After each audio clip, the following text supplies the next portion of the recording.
Well, hello everybody. It's Dr. Carmen Bryant, and this is Car Chronicles. How are you guys doing? You guys ready? Well, let's do this. Okay, so the question is domestic violence and narcissist abuse the same thing? Yes, it is. Domestic violence is the umbrella, and narcissist abuse falls under domestic violence.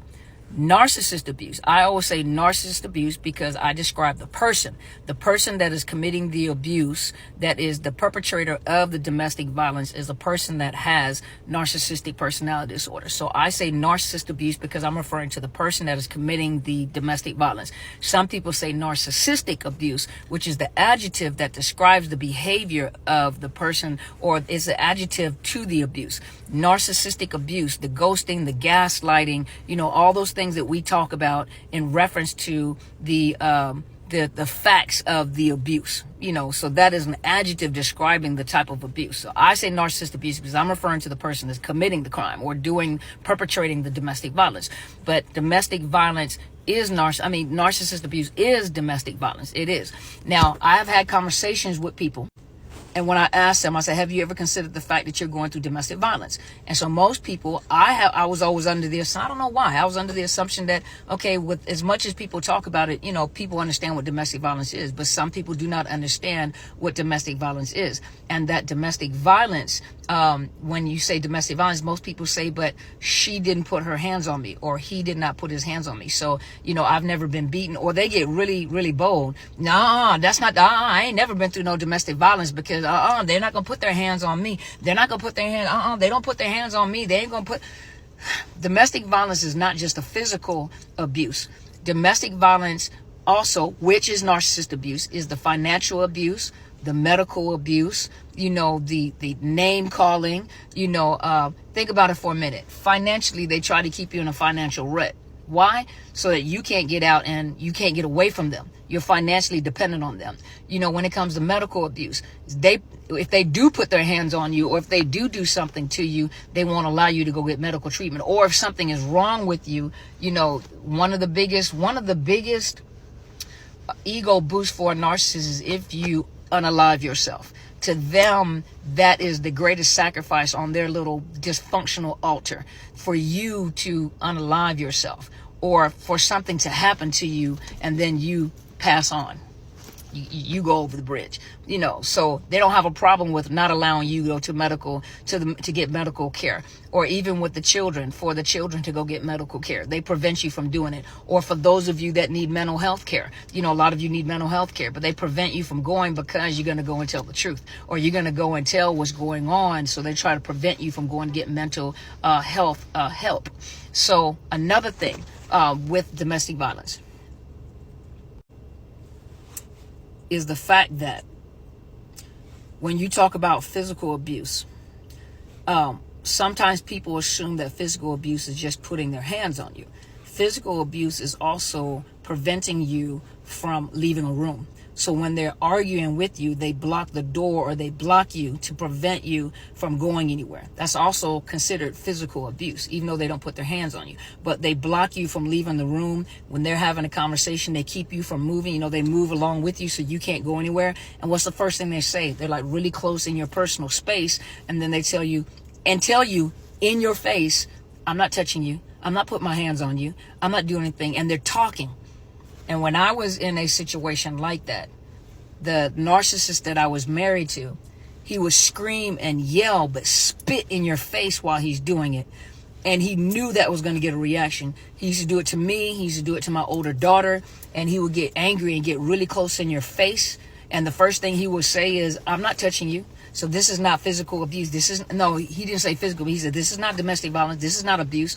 You already know what it is. He's already saying it. For some of you guys, they already say it. But he's scream and yell and be spitting in your face the whole time, just spitting in your face. Do you know how degrading that is? You know how disgusting that is?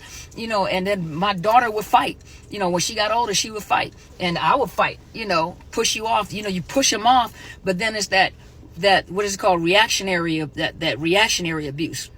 because of the fact that you're trying to get them out of your space. But that's still physical abuse when they're in your space. They won't let you out of the room. They block you from going anywhere. They keep you from going out of the house, or they prevent you from calling the police. You know, if you need to call the police, that's still physical abuse because they're limiting your physical. Now, true enough for some of you guys, but if I report it to the police, you know, they don't do anything about it. You can't take it to court. But when you go to a domestic violence advocate, they recognize that and they can assist you. You see what I mean? There's a difference. You know, true enough, you can call the police and say, listen, you know, I am in the midst of a conflict with my husband, wife, girlfriend, whatever, you know, and they're preventing me from leaving the home. I'm afraid, you know, or help me. Now, keep in mind, there are people that have made comments on my videos and have told me, why are you putting this information out there? Because narcissists are watching your videos and they're taking that information and they're using it against the victim. Absolutely, yes, they are. They do it anyway. So whether I make a video and talk about it or I don't make a video and talk about it, where am I supposed to put the video out? There are some people that cannot afford counseling. You know, there are some people that have not gotten resources yet. Once they get resources, then they know how to get in contact with people like myself or a domestic violence advocate to get more help. But if you don't put the information out, there are some people that are right now, as I speak, I know it's for a fact because I had people send me messages that are caged up in their house. When I say caged up in their house, they're not permitted to go anywhere. They don't have the car keys anymore because they took the car keys. They don't have a job. They don't allow them access to bank accounts. They don't allow them to leave the house. The only thing that they have is their telephone. That's all they have. They have their telephone. So the narcissist has left them with a telephone. And so what they get, the information that they get, they need information, is they get it free off of, you know, social media like this. And that's where they get their information from. And some of them, by listening to what we were saying, were able to reach out and get help. So don't tell a content creator or a person that advocates for those that are in abusive situation not to post videos. You become a part of the problem. You're not a part of the solution anymore. Now you're a part of the problem. Because where are we going to put the information out? A narcissist gathers information wherever they go. They go to the hospital, they gather information. They listen to videos, they gather information. They date lawyers, or they talk to lawyers, or they play victim. A narcissist always plays victim. Always plays the victim. And so 9 times out of 10, if they go to therapy or get a coach or go to any kind of support groups or go talk to an advocate themselves, or when they go into therapy, they try to get the therapist to stay on their side. Be aware when your husband, wife, boyfriend, girlfriend, whatever, you know, comes and tells you about what all the therapist said about you. Number one, a ethical therapist is not going to talk about you. You have to remember, because they don't know you like that. All they can do is go by the narrative that narcissist is drawing in therapy. And so whatever that narrative is, you come and talk to me. Now, keep in mind, I do not treat personality disorders. Once I detect, or once I pick up that I'm dealing with a person with a personality disorder, or a narcissist, I usually refer right then. I'm sorry, there's nothing I can do to help you, so what I'm going to do is I'm going to refer you out. I've had people tell me, no, you're going to stay with me and you're not going to cancel me. Okay, watch me. Can't delete you while you're sitting in the office, but watch me, because I don't play the power game in my office.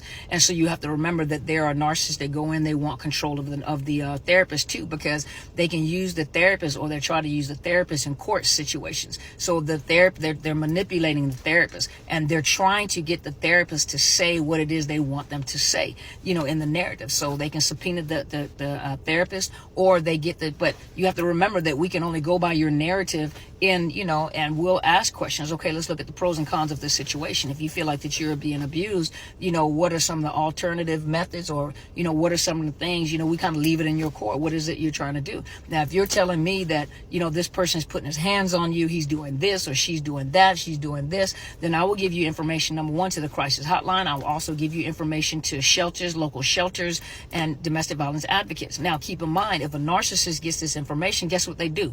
They leave out of the counseling setting, they go right back home to you and say, yup, my therapist said you're an abuser. My therapist said this right here. Sometimes you guys get mad at the therapist and want to, there are some unethical therapists, don't get me wrong, that is true. But sometimes you leave out of there with the assumption that the therapist is putting these thoughts into the narcissist's head. No, that if you've been with that narcissist long enough, you know that they're manipulators. So you already know in the back of your mind as to what they're doing when they're sitting in therapy. They are smearing your name. They're making you look like the monster. They're projecting everything that they do, and they're projecting it on you. So everything that they do to you you when they get into a therapy session is the very things that is what they're doing to you.